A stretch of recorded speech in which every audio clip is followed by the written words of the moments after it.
एक समय की बात है, हरे भरे खेतों के बीच एक गांव में राजू नाम का एक आदमी रहता था। उन्हें पूरे गांव में 1 किलो चिकन बिरयानी वाला के नाम से जाना जाता था। राजू को बिरयानी की रेसिपी अपने पूर्वजों से विरासत में मिली थी, जो अपनी पाक विशेषज्ञता के लिए प्रसिद्ध थे। हालांकि राजू का असली चरित्र सम्मानजनक नहीं था। राजू का हृदय लालच और धूर्त स्वभाव से ग्रस्त था। उन्होंने अपने बिरयानी स्टॉल को लोगों के स्वाद में खुशी लाने के साधन के रूप में नहीं, बल्कि धन इकट्ठा करने के साधन के रूप में देखा। कोनों में कटौती करने और सामग्री बचाने के दृढ़ संकल्प के साथ उन्होंने अपनी बिरयानी की गुणवत्ता से समझौता करना शुरू कर दिया। उसे पता नहीं था कि यह रास्ता अंततः उसके पतन का कारण बनेगा। जैसे जैसे राजू का लालच बढ़ता गया, वैसे वैसे उसके ग्राहकों में असंतोष भी बढ़ता गया। वे अब बेस्वाद बिरयानी और लगातार बढ़ती कीमतें बर्दाश्त नहीं कर सकते। कुछ बहादुर लोगों ने राजू को उसकी अज्ञानता के बारे में चेतावनी देने की कोशिश की और उससे मुनाफे पर गुणवत्ता को प्राथमिकता देने का आग्रह किया। हालांकि उन्होंने उनकी चिंताओं को अनसुना कर दिया। उनके अहंकार ने उन्हें इस वास्तविकता को देखने से अंधा कर दिया कि उनका व्यवसाय धीरे धीरे घट रहा था। हालांकि गांव वाले राजू की बिरयानी से नाखुश थे, लेकिन उनके पास कोई अन्य विकल्प नहीं था, क्योंकि गांव में कोई वैकल्पिक विक्रेता नहीं थे। बदलाव की उम्मीद में उन्होंने अनिच्छा से उससे खरीदारी जारी रखी। उन्हें नहीं पता था कि राजू का पतन क्षितिज पर मंडरा रहा है। आखिरकार वह दिन आ ही गया। बेस्वाद भोजन और महंगी बिरयानी से तंग आकर उन्होंने सामूहिक रूप से राजू के स्टॉल का बहिष्कार करने का फैसला किया। यह खबर जंगल की आग की तरह फैल गई और राजू का कारोबार खत्म होने लगा। उनका स्टॉल, जो कभी ग्राहकों से भरा रहता था, अब वीरान और उदास पड़ा है। यह इस महत्वपूर्ण मोड़ पर था कि राजू को अपने कार्यों के परिणामों का सामना करने के लिए मजबूर होना पड़ा।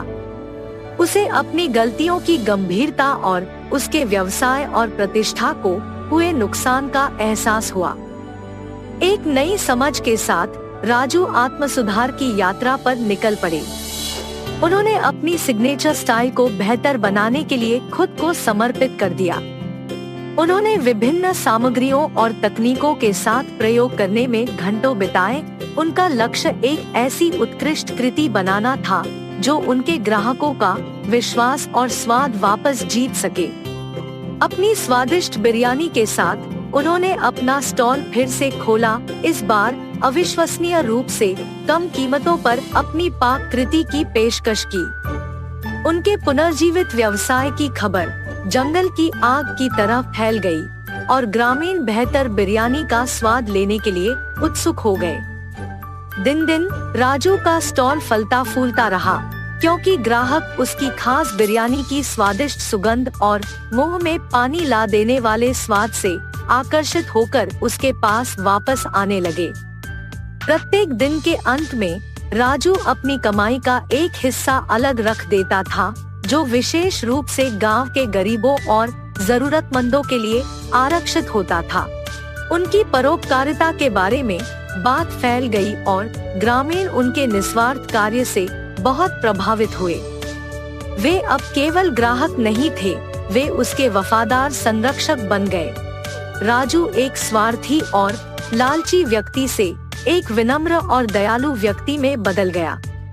उन्होंने सीखा कि सफलता का मतलब सिर्फ वित्तीय समृद्धि नहीं है, बल्कि दूसरों के जीवन पर सकारात्मक प्रभाव डालना भी है।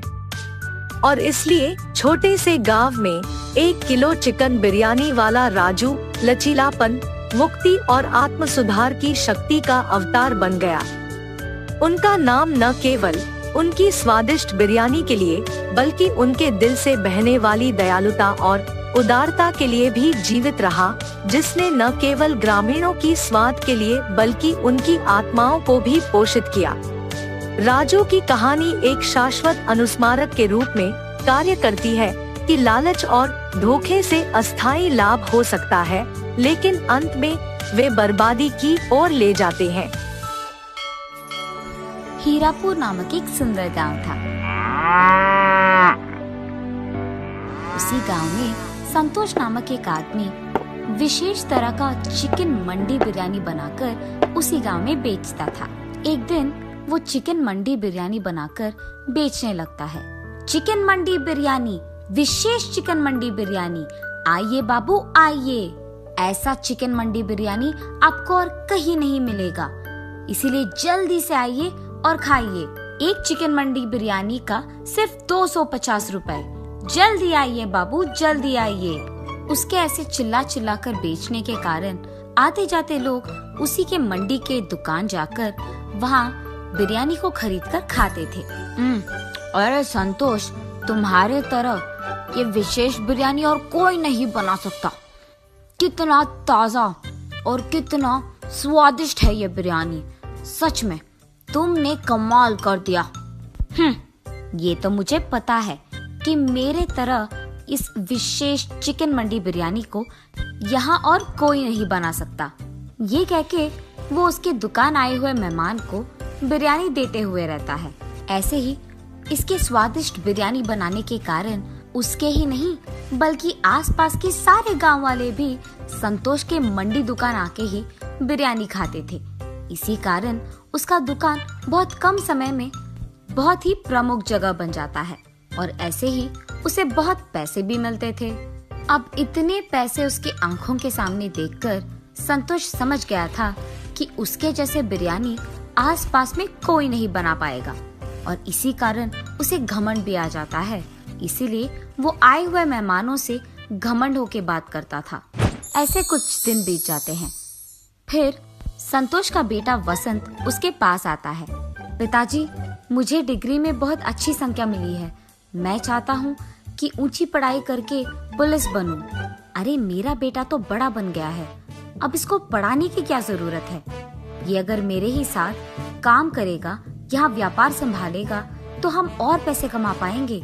वैसे भी मैं अकेले कोई काम नहीं कर पा रहा हूँ, मुझे मदद में एक हाथ तो चाहिए ही। और तो और मैं अपने बेटे को काम सिखाकर उसे अपने पास ही रख सकता हूँ ताकि वो मुझे काम में भी मदद करे और इस व्यापार को संभालने में भी।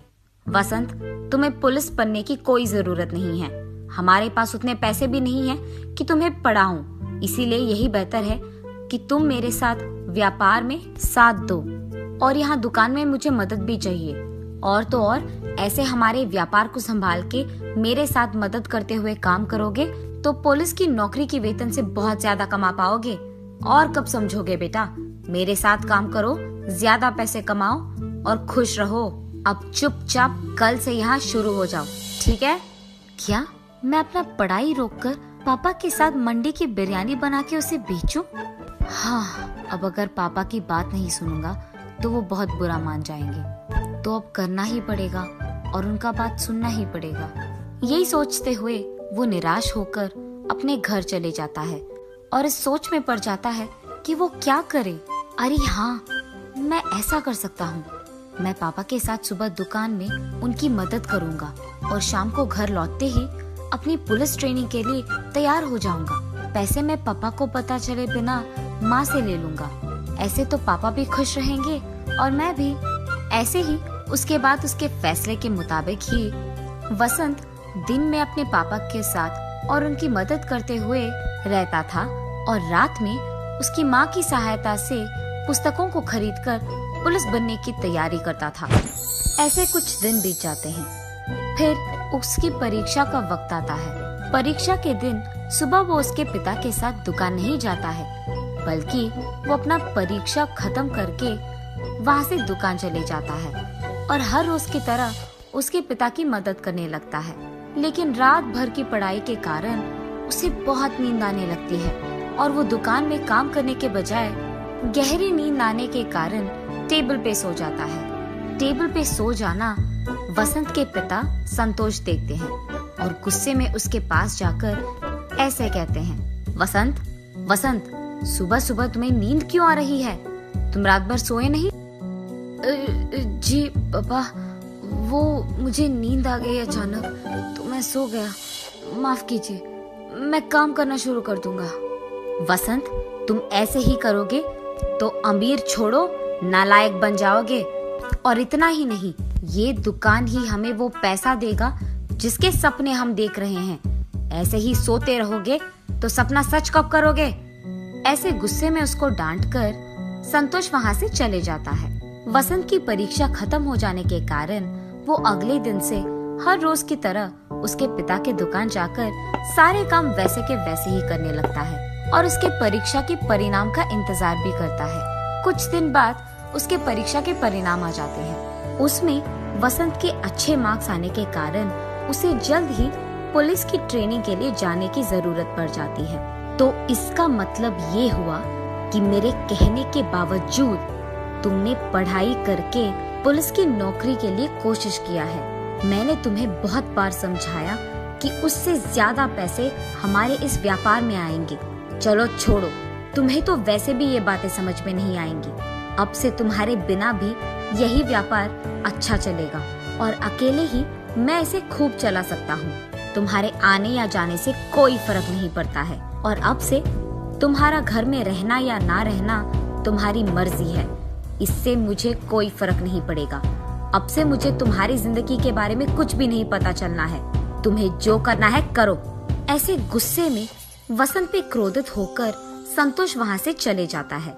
काश पापा समझ पाते कि पुलिस की नौकरी मेरे लिए बहुत जरूरी है और यही मेरा ख्वाब है, मेरा सपना है और मैं सिर्फ यही करना चाहता हूँ। अब नहीं समझ पा रहे हैं। आशा करता हूँ कि पापा कभी न कभी मेरी इस बात को, इस सपने को समझ पाएंगे।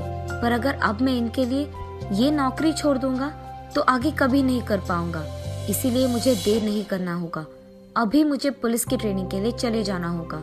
उसके फैसले के मुताबिक ही कुछ ही महीनों में वो पुलिस की ट्रेनिंग के लिए चले जाता है। ट्रेनिंग खत्म करते ही उसके अपने गांव के पड़ोस गांव में उसको इंस्पेक्टर का नौकरी मिलता है। जब वो अपने पिता के पास ये खुशखबरी देने जाता है तो वो उनसे बात तक नहीं करते हैं और उनका मुंह मोड़ के वहाँ से चले जाते हैं। वसंत उसकी नौकरी बहुत इज्जत और जिम्मेदारी से निभाता है और इसी कारण उस सारे गांव में और पड़ोसी गांव में भी उसकी बहुत तारीफ करते थे। और यहाँ संतोष उसके दुकान में कोई भी नौकर नहीं लगाता है, अकेले ही सारे काम करते रहता है। और ये सब उसी गांव में रहने वाले दो आदमी दूर से देखते रहते हैं। संतोष को सारा दुकान और व्यापार अकेले संभालते हुए देख वो दोनों आदमी एक दिन जब संतोष उसके दुकान पे नहीं था, उस मौका देखकर उस दुकान को कब्जा कर लेते हैं। दुकान को लौटने के बाद जब संतोष देखता है कि उसके दुकान में दो नए लोग काम कर रहे थे, वो चौंक जाता है और उनसे जाकर पूछता है, आप इसी गांव के लोग हो ना? क्या आपको पता नहीं है कि ये मेरा दुकान है? आप यहाँ बिरयानी क्यों बना रहे हो? हाँ, ये हमारा दुकान है। तुम हमारे दुकान आकर हमसे ही पूछ रहे हो? तुम ये बताओ कि यहाँ क्यों आए हो? ऐसे हमारे दुकान को तुम्हारा दुकान कहोगे तो हम चुप नहीं बैठने वाले। उन आदमियों का ऐसे कहने के कारण संतोष चौंक जाता है और उसके पड़ोसी दुकान वाले के पास जाता है। भैया, आपको तो पता है कि ये मेरा दुकान है, तो ये लोग आ रहे थे, आपने उन्हें रोका क्यों नहीं? अरे वाह, जब हमें तुम्हारी जरूरत थी तो तुम बहुत घमंड थे। अब जब तुम्हें हमारी जरूरत आ गई तो हम क्यों तुम्हारी मदद करें? चलो जाओ यहाँ से। ये सुनकर वो बहुत निराश हो जाता है और उसी दुख में संतोष उसके घर चले जाता है और हर दिन यही सोचता है कि इस मुसीबत से वो बाहर कैसे आए। और ऐसे बहुत दिन बीत जाते हैं। कुछ दिन बाद संतोष को उसके पड़ोस गांव के दोस्त की याद आती है और उसके पास जाकर वो जो कुछ भी हुआ समझाता है। तब उसका दोस्त, अरे संतोष, इस बात के लिए इतना दुख? तुम चिंता मत करो, हमारे गांव का पुलिस अधिकारी जो है वो बहुत ही अच्छे इंसान है, सबकी मदद करते हैं। जब हमारे गांव वासी का बाइक खो गया था तब भी उस पुलिस इंस्पेक्टर ने हमारी बहुत मदद की थी और उस आदमी को उनका बाइक भी लौटा दिया। वो इतने अच्छे आदमी हैं, मुझे जरूर यकीन है कि वो तुम्हारा भी मदद करेंगे। चलो बिना कोई देरी के उनके पास चले जाते हैं। ये कहकर संतोष का दोस्त उसको उस पुलिस अधिकारी के पास ले जाता है। इंस्पेक्टर साहब, यही है मेरा दोस्त संतोष, और जो कुछ भी हुआ वो इंस्पेक्टर को बताता है। जब संतोष इंस्पेक्टर से मिलने जाता है, वहाँ अपने बेटे को देख संतोष चौंक जाता है और बिना कुछ बात किए वो वहाँ से चलने लग जाता है। पापा रुकिए, हमारी दुकान पे किसी ने कब्जा कर दिया, मैं उन्हें नहीं छोड़ूंगा, हम हमारी दुकान को वापस पाएंगे, चलिए। अरे संतोष, इंस्पेक्टर साहब तुम्हारे बेटे हैं, तुमने तो ये बात बताई भी नहीं। अरे अब चिंता करने की कोई जरूरत नहीं, तुम्हारा बेटा है, ये काम करके ही वापस आएगा, चलो हम भी उसके साथ जाते हैं। और ऐसे वो तीनों संतोष के दुकान के पास जाते हैं। वहाँ दो और लोगों को काम करते हुए देख, हम सालों से इस दुकान में काम कर रहे हैं, तुम्हारी इतनी जुर्रत कि तुम यहाँ कब्जा करके बिरयानी बना के बेच रहे हो, हमारी दुकान हमें वापस कर दो, वरना तुम्हें तो मैं छोड़ूंगा नहीं। अरे साहब, हमें तो पता भी नहीं था कि ये आपका दुकान है, हमने इसका कब्जा कर दिया और उसके लिए हमें माफ कर दीजिए, हमें हमारी गलती का एहसास हो गया है, आप आपकी दुकान को वापस ले लीजिए, हम यहाँ से चले जाएंगे साहब। आइंदा अगर ऐसे ही किसी का दुकान या कुछ भी कब्जा किया तो देखना क्या होगा। जी साहब, माफ कीजिए।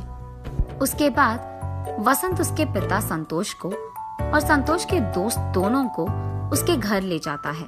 बेटा, मैंने तो तुम्हारी बात भी नहीं सुनी थी, पर फिर भी तुमने मेरे खिलाफ कोई भी गुस्सा नहीं रखा है, और जब मुझे तुम्हारी जरूरत पड़ी तो तुमने ही हमारी दुकान को उन लोगों के कब्जे से आजाद किया।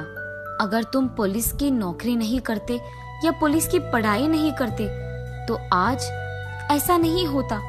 हम दोनों शायद उसी दुकान में काम करते हुए किसी और के कब्जे के कारण रो पड़ते थे, उससे ज्यादा हम कुछ नहीं कर पाते, पर आज तुम्हारी इस पढ़ाई के कारण ही मैं इस मुसीबत से निकल पाया हूँ। आज तुम्हारी वजह से मुझे मेरी गलती का एहसास हुआ है। कोई भी नौकरी करते हुए ज्यादा पैसे कमाकर घमंडी रहना सही नहीं है। तुम्हारी तरह अच्छी पढ़ाई करके, मेहनत करके, काम करते हुए सारे गांव वालों का इज्जत कमाना सच्चा काम है, और यही नेक और ईमानदार काम है। ये मैं समझ नहीं पाया बेटा, और इसके लिए मुझे माफ कर दो। पापा, आपको आपकी गलती का एहसास हो गया, मेरे लिए यही काफी है। चलो ये सब भूलकर हम पहले की तरह खुश रहेंगे। तब से संतोष घमंडी व्यवहार छोड़कर सभी के साथ अच्छे से बात करते हुए, मेहनत से काम करते हुए उसके व्यापार को संभालते रहता है, और दूसरी तरफ उसका बेटा वसंत पुलिस की नौकरी करते हुए सबकी सहायता करते हुए खुश रहता है। दोनों मिलकर उनके अपने अपने काम का इज्जत करते हैं और खुश रहते हैं। एक लंबे समय पहले एक गांव में विनोद और सावित्री नामक पति पत्नी रहते थे। उनके साकेत और प्रणवी नामक 2 बच्चे भी थे। विनोद एक छोटा नौकरी करता था। विनोद को पता था कि उसकी पत्नी बहुत बुद्धिमान और तेज है, इसीलिए उसे हर काम में बहुत प्रोत्साहित करता था। हर वक्त सिर्फ घर के काम करते हुए समय बिताने के बदले सारे काम जल्दी खत्म करके मैं रोज नए प्रकार के व्यंजन बनाने की कोशिश करूंगी। हाँ, तभी मैं एक ना एक दिन खुद का एक नाम कमा पाऊंगी। ऐसे हर रोज अखबार में, टीवी में अलग प्रकार के व्यंजनों को देख घर पे बनाने की कोशिश करती थी। एक दिन अखबार में मटका मटन बिरयानी का विधि पढ़ के उसके घर में सारे काम खत्म करके एक मटके को लेके उसे साफ करके मटन बिरयानी के लिए जरूरी सामग्री तैयार रख के मटन बिरयानी बनाती है। घर में मौजूद परिवार वालों को मटके में बिरयानी परोस के उसे स्वाद करने कहती है, ताकि वो ये जान सके कि उसका स्वाद कैसे है। उसके पति और बच्चे मटन बिरयानी का नाम सुनते ही उत्साहित होके खाना शुरू करते हैं। अखबार में जैसे दिया गया था वैसे ही बनाने पर मटन बिरयानी बहुत तीखा बनता है। माँ, मटन बिरयानी बहुत तीखा है, इसे खाना मुझसे नहीं होगा। ऐसे कह के चला जाता है और उसके पीछे ही प्रणवी और उसके पति विनोद भी चले जाते हैं। अपने परिवार वालों का उसके हाथ का बिरयानी ना खा पाना उसे बहुत निराश करती है। उसे दुखी देख उसके पति उसके पास आके कहते हैं, अरे सावित्री, क्यों दुखी हो? पहली ही बार में अगर इतना अच्छा आया तो अगली बार सोचो और कितना अच्छा आएगा। तुम निराश मत हो, एक और बार कोशिश करो। ऐसे उसके पति का कहना मानती है। मेरे दुखी होने की कोई जरूरत नहीं है, मुझे मटन बिरयानी वैसे भी अच्छे से बनाना आता है और इसीलिए मटके में भी अच्छा ही बनाऊंगी। कुछ दिन बाद सावित्री वापस मटके में मटन बिरयानी बनाती है। आज का मटन बिरयानी मैंने अखबार में दिए हुए विधि के प्रकार नहीं, बल्कि सभी सामग्री को सही मात्रा में डालकर बनाया है। ऐसे सोच के सभी को बुला के मटका मटन बिरयानी परोसती है। माँ, इस बार मटन बिरयानी बहुत ही स्वादिष्ट है। हाँ माँ, बहुत ही स्वादिष्ट। सही में बहुत ही स्वादिष्ट है सावित्री, तुम्हारे हाथों में तो जादू है। तुम्हें तो एक होटल लगाना चाहिए। उसके पति के बातें सुनकर उन्हीं के बारे में सोचती रहती है। मेरे पति के बातों के अनुसार ही अगर मैं एक होटल शुरू करूं तो घर के सारे काम करने के बाद वैसे भी मैं दिन भर खाली ही रहती हूँ। ये फैसला करके अपने पति के पास जाती है। सुनिए, आपकी बातों के बारे में मैंने बहुत सोचा है। मैंने फैसला किया है कि मैं एक होटल शुरू करूंगी। आजकल का कोई भी होटल वैसे भी मटके का बिरयानी नहीं बेच रहे हैं, इसीलिए मैं मटका बिरयानी बना के बेचना शुरू करूंगी। सावित्री, तुम सही बात कर रही हो। मुझे भी ऐसा कभी नहीं लगा कि मटके का बिरयानी भी इतना स्वादिष्ट हो सकता है। इतना ही नहीं, तुम्हारे जितना अच्छा तो और कोई नहीं बना सकेगा। ऐसे वो एक होटल शुरू करने के लिए सभी तैयार करती है। एक होटल शुरू करती है। उस होटल को मटका मटन बिरयानी का बोर्ड लगा के बिरयानी बेचना शुरू करती है। जब वो मटका मटन बिरयानी बनाती है तो वो सुगंध उस तरफ से जाते हुए सबको आकर्षित करता है और मुड़ के देखने पर उन्हें वो बोर्ड दिखाई देती है। मटका में बना हुआ बिरयानी, मैंने तो ये कभी नहीं सुना। मटके में तो पानी भरते हैं ना, बिरयानी भी बनाते हैं क्या? पता नहीं यार, लेकिन सुगंध तो इतना अच्छा आ रहा है कि अभी खाने का मन कर रहा है। ऐसे कह के उस होटल को जाते हैं। होटल को आए हुए ग्राहक को वो गर्मा गर्म बिरयानी देती रहती है। मटका मटन बिरयानी मतलब हमने कुछ और ही सोचा, और ये तो बहुत ही स्वादिष्ट है। हाँ, मैंने भी इतना स्वादिष्ट बिरयानी अब तक नहीं खाया। हाँ यार, मटका मटन बिरयानी सच में बहुत स्वादिष्ट है। होटल को आए हुए सारे ग्राहक उसका अभिनंदन करते हैं। ऐसे सावित्री का शुरू किया मटका मटन बिरयानी होटल बहुत आगे बढ़ता है। उस गांव के जमींदार भी मटका मटन बिरयानी के बारे में सुनकर उनके घर में दावत के लिए वहीं से बिरयानी मंगवाते हैं। जमींदार की आज्ञा के प्रकार ही मटका मटन बिरयानी तैयार करके जमींदार के सेवक को देकर भिजवाती है। उस मटन बिरयानी को स्वाद करने के बाद उस दावत में सभी उसी बिरयानी के बारे में ही बात करते हैं। ऐसे उनका बनाया हुआ मटका मटन बिरयानी बहुत सारे गांव में इतना प्रसिद्ध होता है कि कोई भी दावत हो तो सभी सिर्फ वहां से मंगवाते हैं। ऐसे ही सावित्री उसके विचार के अनुसार खुद एक बहुत अच्छा नाम कमाती है और खुश रहती है। आज अगर मैं इतना बड़ा नाम कमा पाई हूँ तो वो सिर्फ मेरे पति के प्रोत्साहन की वजह से ही कर पाई हूँ। क्या हुआ सावित्री? बहुत समय से देख रहा हूँ, बहुत गहरी सोच में पड़ गई हो। आज अगर मैं इतनी खुश हूँ तो सिर्फ आप ही की वजह से। जब मैं निराश हुई तो आप ही ने मुझे प्रोत्साहित किया, आपने मुझे बहुत सहारा दिया। आज उसी की वजह से मैं इतना नाम कमा पाई हूँ। उसके बाद से विनोद अपना नौकरी छोड़ के होटल को संभालने लगता है। जो भी होटल से बिरयानी मंगवाता है उन्हें खुद मटन बिरयानी देता है और ऐसे वो दोनों खुशी से जीते हैं।